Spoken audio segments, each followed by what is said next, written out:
دا پښتون ډیجیټل ګرانو کتونکو وزیر اعلی خیبر پښتونخوا 400 ته روان دي څنګه چې موږ مخکې ذکر کړی چې دغه 15 جربه دغه جلسهګاه او سټیج چې کوم دی نو تاسو ګورئ نو بالکل په منځ باندې دی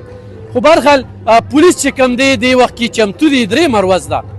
لوکل میډیا ته بالکل اجازت نه ورکړی شوی بلکې وینا ورته نه شوی دعوت ورته نه ورکړی شوی خو موږ به د سکیورټي والي سره خبرې ترې کوو اس ایچ او سیټي عمران خان زموږ سره موجود دی عمران خان دا راته ووایه چې څونه پورې پولیس تعینات شوي دي او سکیورټي حوالې سره څه روډونه دي بسم الله الرحمن الرحیم د سکیورټي دپاره خو انشاءالله زمونږ فل پروف سکیورټي انتظامات دي افسرانو اډر دی ډي پي او صاحب هم دا چې کوي په خپله انشاءالله چې زمونږ سکیورټي د جلسهګاه انر ګارډن آوټر دا ټول انشاءالله چې کور دي عوامو ته کم کسان چې د جلسې ته راځي موږ هغې ته دا اپیل کوو چې صحیح طریقې سره راشي کم پولیس والا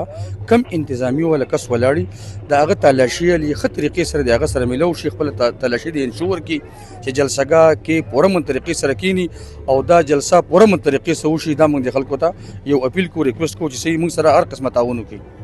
کورونه دي نږدې نو دې کې هم څه سرچ کړی ده بالکل دې کورونو کې موږ سرچ هم کړی دی دې کورونو ته موږ ریکویسټ هم کړی دی د پاسه موږ روپ ټاپ نفریم لګولې ده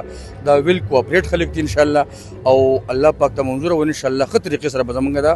جلسه اختتام پذیر شي انشاءالله څومره نفري به دلته تعینات شوي نفري خو موږ سره د ټریفک هم خو ډېره نفري ده او خپل زموږ د ډسټرکټ او د آوټ ډسټرکټ نه راغلی ده نو زموږ کوډ ایریا او تورګیټي زموږ بی ډي زموږ سټول سټاف څومره چې زموږ لیډیز پورې انشاءالله چې ښه برابر دي ډېره زیاته مننه کوم کتونکو دا وایي چې او سیټي عمران خان چې دغه خبره اترې وکړې تاسو ته دا پته وي چې کوم دا ګراوند دی نو دا دلته کې د یو سرکاري سکول ګراوند دی د دې نه چوکیدار شته نه مالي شته نه د صفایۍ بلکې په دې باندې قبضه مافیا یو صورتحال را روانو دي جلسې سره چې کوم دی نو هغه خلک هم لږ شانتې مني شو د دې صفیو شوله چې دې کې ډېر زیات ګن چې کوم دی نو هغه جمع شوي برخل دلته کې ویل کېږي چې د 600 نه زیات پولیس چې کوم دی نو هغه تعینات کړي شوي دي د پښتون ډیجیټل لپاره لبخان شیرپور 400